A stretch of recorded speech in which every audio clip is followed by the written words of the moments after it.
Hello everyone, Manish here. Welcome to tax club.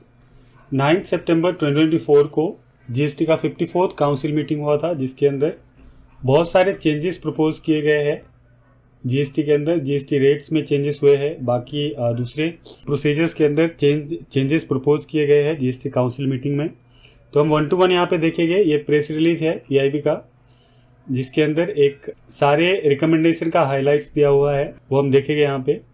First, changes in GST rate देखेंगे regarding goods में कौन कौन से जीएसटी रेट में चेंज किया गया है। तो फर्स्ट है namkeens and extruded expanded savoury foods product. तो ये सारे प्रोडक्ट्स के ऊपर जो जीएसटी रेट है, अर्लियर 18% का रेट था, उसको 12% किया गया है। जो HSN कोड 1905-9030 के अंदर जो ये प्रोडक्ट्स कवर होते हैं, और उसके अंदर अनफ्राइड अनकुक्ड जो प्रोडक्ट है नमकीन्स का या ये फूड प्रोडक्ट्स के, वो कवर नहीं होते हैं। जो प्रोसेस्ड फूड है, एक्सट्रूडेड एक्सपांडेड फूड्स है, वो यहाँ पे कवर होते हैं।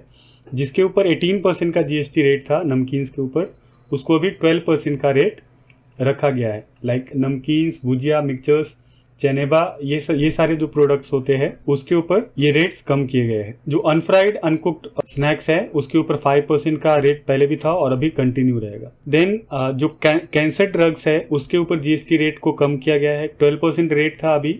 ये जो सारे कैंसर ड्रग्स है, उसके ऊपर जीएसटी रेट 12% से 5% किया गया है। देन मेटल स्क्रैप को आरसीएम के अंदर लाया गया है। अगर कोई अनरजिस्टर्ड पर्सन रजिस्टर्ड पर्सन को मेटल स्क्रैप सप्लाई करता है, तो उसके ऊपर आरसीएम एप्लीकेबल होगा। एंड B2B के केस में अगर आप मेटल स्क्रैप सप्लाई करते हैं और जो सप्लायर एंड रिसिपिएंट दोनों रजिस्टर्ड है जीएसटी के अंदर, तो वो केस में 2% का टीडीएस एप्लीकेबल होगा।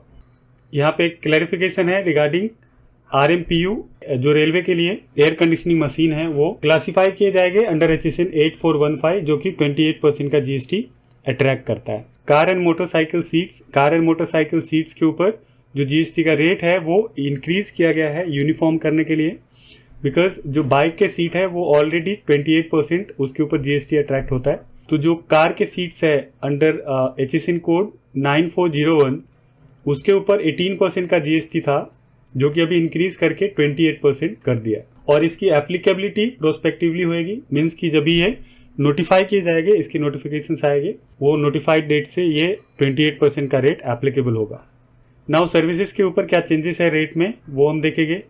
लाइफ एंड हेल्थ इंश्योरेंस के लिए, क्योंकि लाइफ एंड हेल्थ इंश्योरेंस के ऊपर जो जीएसटी की एप्लीकेबिलिटी बढ़ाई गई है, वो बहुत डिस्प्यूटेड है। Health insurance and life insurance के अंदर जीएसटी नहीं होना चाहिए। तो इसकी वजह से डिपार्टमेंट ने, जीएसटी काउंसिल ने रिकमेंड किया है एक group of minister GOM constitute करने का, जो कि ये सारे जो जीएसटी की एप्लीकेबिलिटी है लाइफ एंड हेल्थ इंश्योरेंस के ऊपर, उसके जो भी इशूज है उसको देखेंगे और उसके ऊपर एक रिपोर्ट सबमिट करेंगे by the end of October 2024। ये GOM के अंदर जो मेंबर होंगे, वो होंगे from Bihar, UP, West Bengal, Karnataka, Kerala, Rajasthan, Andhra Pradesh, Meghalaya, Goa, Telangana, Tamil Nadu, Punjab and Gujarat. ये सारे ग्रुप ऑफ मिनिस्टर के मेंबर्स होंगे ये GOM के, जो कि ये सारे इश्यूज को लुकआउट करेंगे एंड उसके ऊपर एक रिपोर्ट सबमिट करेंगे by end of October 2024। Then transport of passenger by helicopter के थ्रू पैसेंजर ट्रांसपोर्ट करते हैं, उसके केस में सीट शेयर बेसिस पे 5% का जीएसटी एप्लीकेबल होगा। वही ये यहाँ पे क्लैरिफाई किया गया है कि जो चार्टर हेलीकॉप्टर होता है, उसके ऊपर 18% का जीएसटी है, वो कंटिन्यू रहेगा। यहाँ पे क्लैरिफाई किया गया है रिगार्डिंग फ्लाइंग ट्रेनिंग कोर्स के, फ्लाइंग ट्रेनिंग कोर्स अगर कंडक्ट कराए जाते हैं by DGCA approved by FTO flying training organisation, तो वो केस में उसके ऊपर जो जीएसटी की एप्लीकेबिलिटी रहेगी, वो एग्जाम्प्ट होगी। Then GST on supply of research and development services. GST council ने रिकमेंड किया है कि जो research and development services government entity supply करेगी, और by research association, university, college and other institute अगर research and development services provide करते हैं, तो वो केस में जीएसटी एग्जाम्प्ट रहेगा उनके ऊपर। पहले का जो डिमांड है इसके रिगार्डिंग, वो एज इज वेरिज बेसिस पे सेटल किए जाएंगे। जो पहले का था डिमांड, उसके हिसाब से, पहले के प्रोविजन के हिसाब से उसको सेटल किए जाएंगे। ये प्रेफरेंशियल लोकेशन चार्ज PLC के रिगार्डिंग क्लैरिफिकेशन दिया है यहाँ पे कि कंस्ट्रक्शन में जो भी रेसिडेंशियल, कॉमर्शियल या इंडस्ट्रियल कॉम्प्लेक्स का कंस्ट्रक्शन होता है, उसके अंदर लोकेशन या प्रेफरेंशियल लोकेशन चार्ज अगर लगता है तो वो कंसीडर किए जाएंगे कंपोजिट सप्लाई और वो सेम टैक्स ट्रीटमेंट के लिए एलिजिबल हो गए as a construction service. Affiliation service के लिए यहाँ पे कुछ क्लैरिफिकेशन दिए गए हैं काउंसिल मीटिंग के अंदर कि अगर सीबीएसई एफिलिएशन सर्विस प्रोवाइड करती है तो वो टैक्सेबल होगा। वहीं अगर कोई स्टेट या सेंट्रल गवर्नमेंट या कोई एजुकेशनल काउंसिल अगर कोई एफिलिएशन सर्विस प्रोवाइड करती है टू द गवर्नमेंट स्कूल्स तो वो केस में जो एफिलिएशन सर्विस है वो एग्जाम्प्ट होगा। वहीं अगर कोई यूनिवर्सिटीज़ है वो अपने कंस्टिट्यूएंट कॉलेज को, वो यूनिवर्सिटी है वो कॉलेज को अगर एफिलिएशन दे रही है तो वो ये एग्जाम्पशन के अंदर कवर नहीं होते हैं और वो केस में 18% का जीएसटी एप्लीकेबल होता है on affiliation services. GST on import of service by branch office, branch office है और अगर वो सर्विस इंपोर्ट कर रहा है, यहाँ पे बोला गया है कि अगर कोई फॉरेन एयरलाइन कंपनी है वो सर्विस इंपोर्ट करती है फ्रॉम रिलेटेड पर्सन या फिर एनी एस्टेब्लिशमेंट आउटसाइड इंडिया तो वो केस में उनके ऊपर जो जीएसटी है वो एग्जाम्प्ट किए जाएंगे अगर वो विदाउट कंसिडरेशन है। तो कमर्शियल प्रॉपर्टी के केस में आरसीएम लाया गया है। अगर कोई unregistered person commercial property rent पे देता है किसी रजिस्टर्ड पर्सन को तो वो केस में रजिस्टर्ड पर्सन है वो आरसीएम के थ्रू जीएसटी पे करेगा। Ancillary and intermediate services provided by the GTA goods, GTA अगर कोई एंसिलरी या इंटरमीडिएट सर्विस प्रोवाइड करती है से for example loading, unloading, packing, unpacking, transhipment, temporary warehousing, ये सारे सर्विसेज अगर प्रोवाइड करते हैं तो वो कंसीडर किए जाएंगे as a composite supply for the transport of goods unless कि दोनों के लिए अलग अलग बिल रेज नहीं किया गया है। यहाँ पे क्लैरिफाई किया गया है रिगार्डिंग जीटीए सर्विस, एंसिलरी और intermediate service provided by the GTA. दूसरे सर्विसेज को यहाँ पे रेगुलराइज किया गया है, लाइक क्लैरिफाई किया गया है कि जो भी इलेक्ट्रिसिटी के रिगार्डिंग जो एप्लीकेशन फीस होते हैं, एप्लीकेशन फीस या फिर rental charges, testing fees, meter, transformer, capacitor, इसके रिगार्डिंग कुछ चार्जेस होता है या फिर डुप्लीकेट बिल्स के रिगार्डिंग, मीटर सर्विस के रिगार्डिंग अगर कुछ डिपार्टमेंट चार्जेस रेज करती है तो वो भी कंसीडर किए जाएंगे एज अ कंपोजिट सप्लाई और ये एग्जाम्प्ट होएगा अंडर जीएसटी। जैसा हमारा इलेक्ट्रिसिटी के ऊपर कोई भी जीएसटी नहीं है वैसा ये सारे जो एंसिलरी सर्विसेज है वो कंपोजिट सप्लाई माने जाएंगे और इसके ऊपर भी कोई जीएसटी नहीं आएगा। तो जो भी इलेक्ट्रिसिटी डिपार्टमेंट की तरफ से कनेक्शन या फिर जो दूसरे सर्विसेज है वो प्रोवाइड किए जाते हैं उसको भी यहाँ पे एग्जाम्प्ट किया गया है। यहाँ पे एक एमनेस्टी स्कीम है for financial year 17-18, 18-19 and 19-20। GST council ने रिकमेंड किया है to insert rule 164 under CGST rule 2017 along with certain form और वहाँ पे प्रोसीजर्स एंड कंडीशन बताया है for availment of benefit of waiver of interest and penalties for the demand raised pertaining to FY 17-18, 18-19 and 19-20। तो section 164 के अंदर जो insert किए गए हैं 164 उसके अंदर कुछ forms and procedure and conditions दिए गए हैं जिसके थ्रू इंटरेस्ट एंड पेनाल्टी का वेवर ले सकते हैं फॉर दिस 3 ईयर्स 17-18, 18-19 एंड 19-20 और जो टैक्स अमाउंट है वो टैक्स अमाउंट पे कर सकते हैं बिफोर 31 मार्च 2025।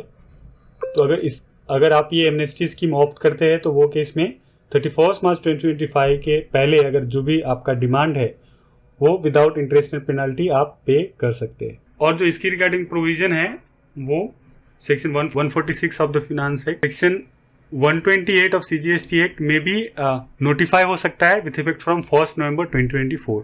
वहीं काउंसिल ने मैकेनिज्म प्रोवाइड किया है for the newly inserted section subsection 5 and subsection 6 जो कि अंडर सेक्शन 16 इंसर्ट किए गए हैं। तो काउंसिल ने रूल 89 एंड रूल 96 को अमेंड किया है to provide clarification regarding IGST refund on export. साथ ही कुछ क्लैरिफिकेशन काउंसिल ने दिया है regarding removal of ambiguity and legal dispute in certain issues like clarification on place of supply of advertising services provided by the Indian Advertising Company to the foreign entity। Indian Advertising Company अगर foreign entities को advertisement service provide करती है तो वो case में place of supply क्या होगा इसके रिगार्डिंग क्लैरिफिकेशन दिए गए हैं जो कि डिटेल क्लैरिफिकेशन डिपार्टमेंट की तरफ से अभी इशू किए जाएंगे। Clarification regarding availment of input tax credit on demo vehicle by the dealer of the vehicle manufacturer. जो व्हीकल मैन्युफैक्चरर है वो अगर डेमो व्हीकल किसी डीलर को देते हैं तो वो केस में इनपुट टैक्स क्रेडिट कैसे अवेल करेंगे, कैसे अवेल कर सकते हैं या फिर नहीं कर सकते उसके रिगार्डिंग क्लैरिफिकेशन दिए गए हैं ये काउंसिल मीटिंग के अंदर। Clarification on place of supply of data hosting service provided by the providers located in India to the cloud computing service located outside India. अगर जो होस्टिंग सर्विस प्रोवाइड करते हैं उसका सर्विस प्रोवाइडर इंडिया में locate है और जो cloud computing service provider है वो आउटसाइड इंडिया में है, तो वो केस में जो ये होस्टिंग सर्विस का प्लेस ऑफ सप्लाई है वो कहाँ पे कंसीडर करेगी, इसके लिए डिपार्टमेंट एक डिटेल क्लैरिफिकेशन इशू करेगी। डिपार्टमेंट ने कुछ दूसरे जो प्रोविजंस है CGST रूल 2017 के, उसके अंदर अमेंडमेंट प्रपोज किए हैं। फर्स्ट है regarding B2C invoicing. Time to time department ने 500 करोड़ से 5 करोड़ तक का जो B2B के ट्रांजैक्शंस है उसके ऊपर इनवॉइसिंग की एप्लीकेबिलिटी बढ़ाई थी। अभी डिपार्टमेंट B2C के ऊपर इनवॉइसिंग भी चालू करेगी। अभी एक पायलट प्रोग्राम रोल आउट होगा B2C इनवॉइसिंग के लिए। उसके बाद धीरे धीरे जितने भी B2C इनवॉइसेस है उसके ऊपर भी इनवॉइसिंग की एप्लीकेबिलिटी कर दी जाएगी डिपार्टमेंट की तरफ से। फिलहाल अभी वो सारे एंटिटीज के लिए इनवॉइसिंग एप्लीकेबल है B2B इनवॉइसिंग जिनका टर्नओवर 5 करोड़ से ऊपर है। अभी B2C के लिए एक डिटेल प्रोसीजर डिपार्टमेंट इशू करेगी कि कौन कौन से एंटिटी होंगे जो इनवॉइसिंग जनरेट करेंगे B2C के लिए, और ये पायलट बेसिस पे अभी होगा किसी पर्टिकुलर स्टेट में और पर्टिकुलर इंडस्ट्री के लिए, पर्टिकुलर सेक्टर के लिए अभी स्टार्ट किए जाएंगे। धीरे धीरे ये बाकी एंटिटीज के लिए बाकी स्टेट्स में एप्लीकेबल किए जाएंगे। तो ये काउंसिल ने रिकमेंड किया है कि B2C इनवॉइसिंग वो भी स्टार्ट करने वाले हैं। GST डिपार्टमेंट अभी invoice management system and new ledgers start करेगी on GST portal. New ledgers में जो है RCM का लेजर आएगा, input tax credit reclaim ledgers आप GST पोर्टल पे देख पाएंगे। साथ ही एक invoice management system GST portal के ऊपर लाया जाएगा। टैक्स पेयर के पास अपॉर्चुनिटी होगा कि वो अपना ओपनिंग बैलेंस डिक्लेयर कर सकते हैं ये लेजर्स में बाय 31 अक्टूबर 2024। जो भी उनका RCM का लेजर्स है एंड जो इनपुट टैक्स क्रेडिट रिक्लेम के लिए उनका बैलेंस बनता है, ओपनिंग बैलेंस बनता है, वो 31 अक्टूबर 2024 तक डिक्लेयर कर सकते हैं।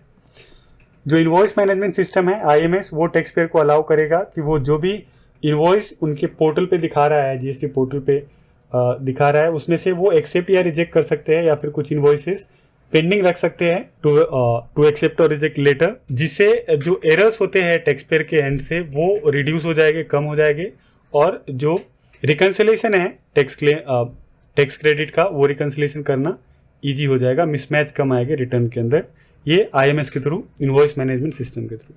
तो ये सारे जो चेंजेस हैं वो प्रपोज किए गए हैं ये प्रेस रिलीज के थ्रू।